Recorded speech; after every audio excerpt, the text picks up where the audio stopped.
How to fix metal.tv not clipping. Now in this video, I'll provide you basic troubleshooting steps for you to be able to fix metal.tv not clipping. Now the very first thing that you want to do before you open up the client is make sure to run it as an administrator. Right click on the metal TV icon, and from here just choose on run as an administrator right here. You simply allow or confirm on the next prompt or window that you will receive just for confirmation. Next thing to do is open up the client. At the lower left, you should be able to see a gear icon that will redirect you to metal.tv settings.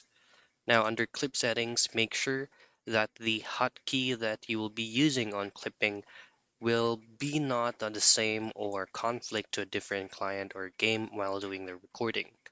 Now, the other thing that you can do is to go into auto clipping. Now for auto clipping, to be safe, just simply turn this off so you can manually start clipping or start recording while playing on a certain game. So those are the basic troubleshooting steps for you to fix metal.tv not clipping.